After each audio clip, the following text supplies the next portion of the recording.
Leonardo बचपन से ही प्रकृति प्रेमी था। वह जब पक्षियों को उड़ते देखता तो वह सोचता कि काश कोई ऐसी मशीन भी होती जिससे हम भी उड़ सकते। लियोनार्डो ने अपनी कल्पना व तकनीक का प्रयोग करके कई प्रकार के डिज़ाइन तैयार किए, जिसमें से एक आधुनिक पैराशूट से मिलता जुलता है, दूसरा हेलीकॉप्टर से। साथ ही उसने चिड़िया के पंखों की तरह उड़ने वाली मशीनों के भी कई डिज़ाइन बनाए। इनके अलावा उसने एक बड़े पक्षी की तरह दिखने वाली मशीन का मॉडल भी बनाया, जिसमें से उड़ने वाला व्यक्ति अपने पैरों से पैडलों को ऊपर नीचे करता था। किंवदंती यह भी है कि सन 1495 में अपनी उड़ने वाली मशीन के मॉडल से उसने मिलान के ड्यूक लुडविको को भी सैर कराई थी, जिसमें से राजा बुरी तरह गिरा और उसकी टांग टूट गई। लियोनार्डो को पानी से भी बड़ा आकर्षण था। वह पानी को घंटों निहारा करता है। वह पानी के बारे में सोचता कि पानी हमारे शरीर के लिए उतना ही आवश्यक है जितना कि रक्त। लियोनार्डो सचमुच बड़ा ही जिज्ञासु व जागरूक व्यक्ति था। वह हर समय ज्ञान का भूखा था। वह हर समय काम में डूबा रहता और अपने भावी कामों की योजनाओं को अपनी नोटबुक में लिख लेता। लियोनार्डो ने अपनी नोटबुक में लिखा कि मैंने देखा कि बड़े पहाड़ पर समुद्र में पाई जाने वाली सीपियां बिखरी हैं। जब मैंने स्थानीय लोगों से पूछा तो उन्होंने बताया कि ये तो यहाँ वैसे ही चट्टानों में बन गई हैं। इस संबंध में धार्मिक लोगों का मानना था कि बाइबल में एक भयानक बाढ़ का उल्लेख है। उस समय बाढ़ के साथ सीपियां भी यहाँ आ गई थी। लियोनार्डो को इन बातों पर विश्वास न हुआ। उसने अनुमान लगाया कि ये पहाड़ किसी समय समुद्र की तली में रहे होंगे और कालांतर में ये पहाड़ ऊपर उठाए होंगे। इस प्रकार यह खोज लियोनार्डो ने भूगर्भ शास्त्रियों से लगभग 300 साल पहले ही कर ली थी। लियोनार्डो मिलान में काफ़ी लंबे समय तक रहा था, पर जब 1499 में फ्रांस ने मिलान पर आक्रमण किया तो उसने अपने दोस्त ल्यूकस पेसियोली व अन्य के साथ मिलान छोड़ दिया। मिलान में लियोनार्डो का बहुत सारा काम बिखरा पड़ा था। उसे अपने बहुत सारे सामान को वहीं बेचना पड़ा। उस समय पूरे इटली में ही एक से बढ़कर एक दुष्टों का राज्य था। उसके समझ में ना आया कि वह कहाँ जाए। काफ़ी भटकने के बाद लियोनार्डो ने रोम के पोप के यहाँ शरण ली। पोप का बेटा सेनापति था। बोर्जिया हत्यारा, धोखेबाज, क्रूर दानव था। उसने इटली में जगह जगह कत्लेआम मचा रखा था। उस समय रोम में हुए एक समारोह में अकेले 5 सांडों को मार डाला था। पर कहते हैं ना, जैसी करनी वैसी भरनी। के अंतिम दिन बहुत ही दर्दनाक बीते। उसे तरह तरह के रोग हो गए। वह इतना बदसूरत हो गया कि वह चेहरे पर काला नकाब लगाता था। लियोनार्डो जहाँ एक प्रकृति प्रेमी व अहिंसक व्यक्ति थे, वहीं दूसरी ओर जिनके लिए वे काम करते वे सभी दुष्ट हत्यारे थे। शायद ये समय का ही जोर था कि लियोनार्डो को इन दोनों के बीच तालमेल बैठाना पड़ा। लियोनार्डो ने आधुनिक टैंक से मिलता जुलता एक बख्तरबंद तंबूनुमा रथ बनाया। आधुनिक चिंतक इसे दुनिया का पहला टैंक कहते हैं। ये टैंक चारों तरफ गोलाबारी कर सकते थे। लियोनार्डो ने युद्ध के लिए एक खास रथ भी तैयार किया था। अगर आपने बाहुबली देखी है तो वह रथ कुछ वैसा ही दिखता था। यह विपक्षी सेना को गाजर मूली की तरह काटने वाला रथ था। एक भीमकाय धनुष, मल्टी बैरल मशीन गन जिसे वह बैरल्ड ऑर्गन कहता था, 3 भालों वाले घुड़सवार, तलवार छीनने वाली ढाल आदि हथियार लियोनार्डो ने बनाए। किले की रक्षा के लिए लियोनार्डो ने एक ऐसा उपकरण भी बनाया कि जब दुश्मन सैनिक सीढ़ी लगाकर ऊपर चढ़ने का प्रयास करते तो उस उपकरण के जरिए एक आदमी 5 सीढ़ियों को एक साथ धक्का देकर गिरा सकता था। लियोनार्डो ने ये सभी हथियार एक दानव के लिए बनाए थे और वह भी इससे छुटकारा पाना चाहता था। अतः जब पोप का देहांत हुआ तो सताए जाने वाले लोगों ने हमला बोल दिया। वह स्पेन भाग गया और लियोनार्डो भी मौका पाकर फ्लोरेंस वापस आ गया। फ्लोरेंस व पिज़ा के मध्य काफ़ी लंबे समय से युद्ध चल रहा था। जब लियोनार्डो यहाँ पहुँचा तो उसने आर्नो नदी के मार्ग को रोककर उसे इस प्रकार बदलने की योजना बनाई कि पीसा शहर की जलापूर्ति ही बाधित हो जाए और उनका बंदरगाह सूख जाए। इसके साथ ही लियोनार्डो का प्लान फ्लोरेंस शहर को समुद्र से जोड़ना भी था। 6 महीने तक खुदाई चली, लेकिन बाद में इस काम को शासन ने रोक दिया और ये योजना भी अधूरी रह गई। वर्ष 1500 में जब लियोनार्डो वेनिस में था, तब सूचना मिली कि एक विशाल तुर्की सेना शहर से बाहर इलोंजो नदी के तट पर पड़ाव डाले हुए है। लियोनार्डो ने सुझाव दिया कि एक ऐसा बांध नदी पर बनाया जाए ताकि शेष नदी में पानी कम हो जाए और तुर्की सेना नदी पार करने की हिम्मत कर ले। पर जब वह नदी पार कर रही हो तब अचानक बांध खोल दिया जाए जिससे सेना डूब जाए। पर लियोनार्डो की इन बातों पर किसी ने ध्यान नहीं दिया। लियोनार्डो ने पानी के अंदर जा सकने वाली पनडुब्बियों की भी कल्पना की और गोताखोरों के लिए ड्राइविंग सूट की भी। गोताखोर के लिए ड्राइविंग सूट असल में लियोनार्डो ने बनाया भी था।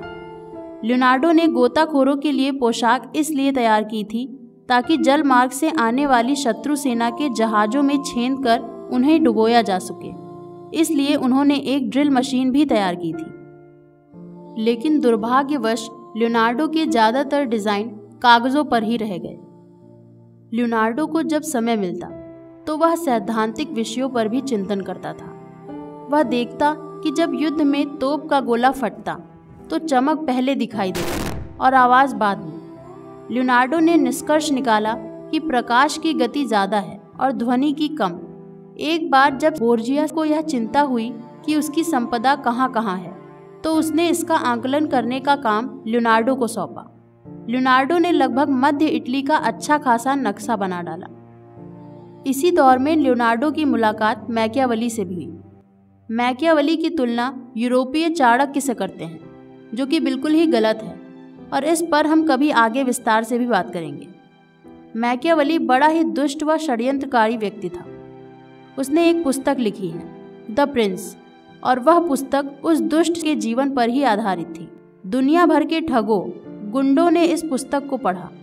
नेपोलियन बोनापार्ट ने कहा कि यही एक पुस्तक है जो पढ़ने योग्य है। फ्लोरेंस वापस लौटने पर लियोनार्डो की मुलाकात अपने एक प्रतिस्पर्धी माइकल एंजेलो से हुई। वह भी बड़ा गजब का मूर्तिकार व पेंटर था। लियोनार्डो ने कई बड़े प्रतिष्ठित कामों को लेना चाहा, पर वे कार्य उनके हाथ से निकलकर माइकल एंजेलो के पास चले गए। लियोनार्डो ने एक बार मजाक में माइकल एंजेलो को कहा था कि ये मूर्तिकार तो ब्रेड बनाने वाला लगता है। माइकल एंजेलो व लियोनार्डो दा विंची की प्रतिस्पर्धा का मजा लेने के लिए फ्लोरेंस के प्रभावशाली लोगों ने दोनों के बीच एक प्रतियोगिता करवाई। फ्लोरेंस के शासकों ने दोनों को प्रतिस्पर्धा के लिए टॉपिक युद्ध का मैदान दिया। इस काम के लिए ग्रैंड काउंसिल चैम्बर की अंदरूनी दीवारों का चयन किया गया। निकोल मैकियावेली ने लियोनार्डो दा विंची व माइकल एंजेलो का नाम प्रस्तावित किया। लियोनार्डो से कहा गया कि वह अंगियारी के युद्ध की तस्वीर दीवार पर तैयार करे। दीवार पर बनाने वाली पेंटिंग को म्यूरल कहते हैं। इस युद्ध में फ्लोरेंस की सेना ने मिलान की बड़ी सेना को परास्त किया था। वहीं माइकल एंजेलो से कहा गया कि वे कैस्कीना के युद्ध की तस्वीर बनाएं, जिसमें फ्लोरेंस की सेना ने पिज़ा की सेना को परास्त किया था। लियोनार्डो को दीवार पर इसका केवल स्केच बनाने में ही 2 वर्ष लगे। लियोनार्डो ने इस पेंटिंग को बनाने से पूर्व अपने तरीके के तहत मनुष्य के शरीर के अंदरूनी भागों व मांसपेशियों का गहराई से अध्ययन किया। इस समय लियोनार्डो ने अपना काफ़ी समय सांता मारिया नुओवा अस्पताल में बिताया। लियोनार्डो पर यह भी आरोप लगता है कि उसने लाशों के लिए कब्रिस्तान से लाशें भी चोरी करवाई थी, पर इस बात में कितना सच है यह विवादास्पद है। लियोनार्डो ने अपनी नोटबुक में खुद लिखा है कि उसने अपने जीवन में 30 लाशों पर शोध किया था, और क्योंकि उस समय लाशों से छेड़छाड़ करना आमतौर पर एक अपराध था, अतः उन्होंने ऐसा कुछ किया भी होगा तो शायद शुरुआती दौर में, क्योंकि बाद में उन्होंने शरीर का अध्ययन फ्लोरेंस, रोम व पैविया के अस्पतालों में किया। उन्होंने एक एनाटॉमिस्ट मार्क एंटोनियो के साथ भी कार्य किया था। लियोनार्डो जब शरीर का डायसेक्शन कर रहे थे तो उनका मन शरीर की क्रियाविधि को जानने में लग गया। लियोनार्डो ने शरीर के प्रत्येक अंग, फेफड़े, हृदय, मस्तिष्क इत्यादि का गहराई से अध्ययन किया। उस समय माना जाता था कि शरीर में 4 ह्यूमर्स पाए जाते हैं जिनके कारण मानव शरीर काम करता है और स्वस्थ रहता है। लियोनार्डो ने शरीर के अंदर इन्हें ढूंढने की कोशिश की। लियोनार्डो ने अपनी एनाटॉमिकल स्टडीज़ के आधार पर यह कहा कि ह्यूमर थ्योरी पर विश्वास करना कठिन है। ह्यूमर हृदय व लीवर में नहीं पाया जाता और हृदय सर्कुलेटरी सिस्टम का केंद्र है। लियोनार्डो ऐसे पहले फिजियोलॉजिस्ट थे जिन्होंने लीवर में होने वाले सिरोसिस और एथेरोस्क्लेरोसिस को एक्सप्लेन किया। लियोनार्डो ने न केवल मानव बल्कि बंदर, भालू, मेढक, चिड़िया व अन्य जीवों की चीर-फाड़ करके उनके अंगों का अध्ययन किया। यह विश्वास करना कठिन है, पर लियोनार्डो को optics, physics, hydrodynamics, mechanical engineering, civil engineering, chemistry, pyrotechnics, zoology का भी अच्छा ज्ञान था। लियोनार्डो ने automatic bobbin winder, rolling mill, lens grinding machine भी बनाई। 1505 के करीब लियोनार्डो ने अपनी सुप्रसिद्ध रचना मोनालिसा को बनाने का कार्य शुरू किया। मोनालिसा कौन थी? वह कोई धनी व्यापारी की लड़की थी या कोई और, या लियोनार्डो की कल्पना? इस पर आज तक रहस्य बना हुआ है। कुछ लोगों का मानना है कि मोनालिसा एक धनी व्यापारी फ्रांसिस्को डेल गियोकोंडो की पत्नी थी। इसका एक आधार यह भी है कि मोनालिसा को ला गियोकोंडो भी कहा जाता है, पर यह विवादित है। लियोनार्डो ने स्मोकी तकनीक प्रयोग कर इसे तैयार किया था। बाद में इस पेंटिंग को फ्रांस के राजा लुई 12वें ने खरीद लिया था। कहते हैं एक बार लियोनार्डो अपने स्टूडियो में चित्र बनाने में व्यस्त था। तभी एक पादरी वहां आया और स्टूडियो में लगे चित्रों पर पानी छिड़कने लगा। इस पर लियोनार्डो ने कहा, आप ये क्या कर रहे हैं? पादरी बोला, मैं चित्रों को इस पवित्र जल के जरिए आशीर्वाद दे रहा हूँ। लियोनार्डो का गुस्सा बढ़ा।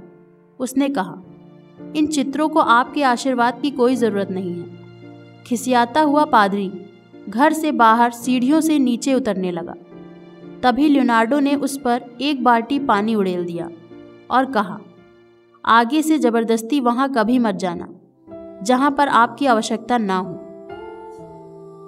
आज सुनने में ये बात बहुत ही साधारण सी लगती है, पर हमें यह नहीं भूलना चाहिए कि उस समय यूरोप में पोप व पादरियों का ही वर्चस्व था।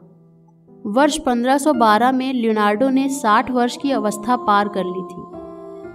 इस समय फ्लोरेंस में मेडिची परिवार फिर सत्ता में आ गया था और वही मिलान में लुडविको के पुत्र मैक्सिमिलियानो ने फ्रांसीसियों को खदेड़ दिया था।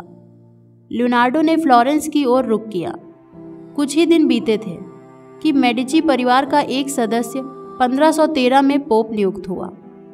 नए पोप गुलियानो डी मेडिची ने लियोनार्डो को रोम बुला लिया। इस समय लियोनार्डो को शांति काल के उपयोगी उपकरण बनाने का अवसर मिला। लियोनार्डो ने चूड़ी काटने वाली मशीन, ह्यूमिडिटी मापने वाला यंत्र, वजन तौलने वाली स्वचालित मशीन इत्यादि बनाई। वर्ष 1515 के लगभग फ्रांस के राजा लुई 12वें का देहांत हो गया। उसके उत्तराधिकारी फ्रांकोइस ने पोप लियो 10वें से शांति के लिए बेलोन में बैठक बुलाई। इस बैठक के लिए लियोनार्डो ने एक ऑटोमेटिक रोबोट लॉयन तैयार किया। बैठक के दिन यह शेर कुछ कदम अपने आप चला और अपनी छाती खोलकर अपना दिल दिखाया, जिसमें लिली के फूल थे।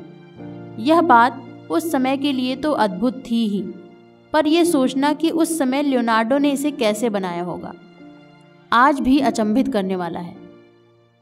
वर्ष 1516 में फ्रांस के शासक फ्रांकोइस प्रथम ने लियोनार्डो को आमंत्रित किया और उसे अपना मुख्य पेंटर, वास्तुविद व इंजीनियर नियुक्त किया। फ्रांस पहुंचने के लिए उसे आल्प्स पर्वत को पार करना था। जीवन की अंतिम व बहुत लंबी यात्रा में उसके पास ढेर सारा सामान था।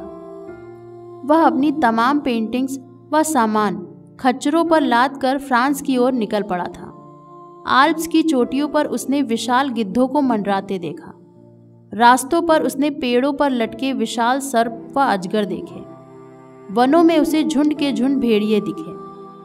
फ्रांस में लियोनार्डो राजा द्वारा दिए गए मैनोर हाउस में अपने 2 सहायकों सलाई व मेल्जी के साथ रहने लगा। बुढ़ापे की इस अवस्था में लियोनार्डो का एक हाथ कम काम करने लगा और उसने लगभग पेंटिंग करना छोड़ ही दिया। लियोनार्डो ने राजा के लिए अपनी देखरेख में एक भव्य महल का निर्माण करवाया। इसी दौरान लियोनार्डो ने पैराग्लाइडिंग करने वाले उपकरण का डिज़ाइन भी बनाया था। 23 अप्रैल 1519 को लियोनार्डो गंभीर रूप से बीमार पड़ गए। उन्हें पता चल गया कि वे अब बच नहीं पाएंगे। उन्होंने अपनी वसीयत तैयार करवाई। सलाई के व्यवहार से लियोनार्डो कभी संतुष्ट न थे, फिर भी उन्होंने उसे अपनी आधी संपत्ति का वारिस बनाया और आधी संपत्ति मेल्जी के नाम कर दी। 20 मई 1519 को वे हमेशा के लिए इस दुनिया से विदा हो गए। कहते हैं मरते वक्त अंतिम समय उन्होंने फ्रांस के राजा की बाहों में अंतिम सांसें ली, पर यह बात विवादित है। जो भी हो, लियोनार्डो को ससम्मान फ्रेंच चैपल में दफनाया गया। लियोनार्डो का पिता, जो कि एक अमीर व्यक्ति था, जब वह मरा तो उसने कोई वसीयत नहीं छोड़ी थी, अतः पैतृक संपत्ति से लियोनार्डो को एक फूटी कौड़ी भी नहीं मिली, जबकि वह पियरो का सबसे बड़ा लड़का था। सारी जायदाद सौतेले भाइयों ने हड़प ली। लियोनार्डो के मरने के बाद भी लोगों ने उसकी कब्र तक को न छोड़ा। वर्ष 1802 में नेपोलियन ने शमशान को साफ सुथरा करने के आदेश दिए। पूरा कब्रिस्तान खोद डाला गया। अंदर से निकले अस्थि पंजर सभी किनारे कर दिए गए। एक दिन एक बच्चे ने खेल खेल में उन अस्थियों में से एक बड़ी खोपड़ी को छांटकर अपने बुजुर्ग को दिखाया। बुजुर्ग को याद था कि यहाँ लियोनार्डो को दफनाया गया था। उसने सोचा, हो न हो यह लियोनार्डो की ही खोपड़ी होगी। ऐसा सोचकर उस खोपड़ी व कुछ अस्थियों को फिर से दफनाया गया और उसकी समाधि पर लिखा, यहाँ पर जो कुछ भी दफन है उसके बारे में यह विचार है कि वह सब लियोनार्डो दा विंची का है। लियोनार्डो के कार्यों को उसके सहायक मेल्जी ने मूर्तिकार पापोलियोनी की सहायता से क्रमबद्ध व व्यवस्थित किया। इन नोटबुकों को 2 वर्गों में बांटा गया। एक में वैज्ञानिक विषय थे और दूसरे में कला संबंधी। इनमें से एक खंड 1637 में मिलान आ गया और दूसरा खंड इंग्लैंड के राजघराने के कब्जे में चला गया, जो आज विंडसर में उपलब्ध है। 19वीं सदी में नेपोलियन की सेना ने 12 नोटबुकों पर कब्जा किया। वे आज भी फ्रांस में सुरक्षित हैं। यह माना जाता है कि विश्व में इस समय लियोनार्डो की 27 पेंटिंगें शेष बची हैं, जिसमें से 12 को उसने स्वयं तैयार किया था। बाकी में सहायकों ने भी काम किया था। लियोनार्डो ने ना तो अपनी किसी पेंटिंग पर हस्ताक्षर किए और ना ही कोई ऐसा निशान छोड़ा जिससे पहचान हो सके। 1970 के दशक में एक धनी अमेरिकी कला प्रेमी ने लियोनार्डो के कांसे के घोड़े की कहानी सुनी। उसने कांसे के 2 विशाल घोड़े तैयार किए और एक मिलान भेजा और दूसरे को अमेरिका के मिशिगन में मूर्तिकला पार्क में। लियोनार्डो ने फ्लोरेंस को समुद्र से जोड़ना चाहा था। 500 वर्षों बाद 20वीं सदी में इटली में वैसी ही सुरंग उन्हीं पहाड़ों के बीच से निकाली गई, पर इसमें जहाज नहीं, मोटर कारें चलती हैं। इस सुरंग ने फ्लोरेंस व पिज़ा को सड़क मार्ग से जोड़ दिया। लियोनार्डो की ही एक नोटबुक, जिसमें लियोनार्डो की साइंटिफिक राइटिंग्स हैं, को कोडेक्स लाइस्टर या कोडेक्स हैमर के नाम से जाना जाता है। इसे 1994 में न्यूयॉर्क में हुए एक ऑक्शन में बिल गेट्स ने लगभग 30.8 मिलियन $US में खरीदा। निसंदेह लियोनार्डो जैसे प्रतिभाशाली विरले लोग ही इस धरती पर पैदा हुए हैं, लेकिन फिर भी लियोनार्डो की अपने कार्यों के प्रति दीवानगी इस हद तक थी कि जीवन के अंतिम समय में भी वे अपने अद्भुत कार्यों से संतुष्ट न थे। उनके अंतिम शब्द थे, मेरे कार्य उस गुणवत्ता तक न पहुंच सके, उसे जहां तक पहुंचना चाहिए था। मैंने ईश्वर और मानवता दोनों को नाराज किया है।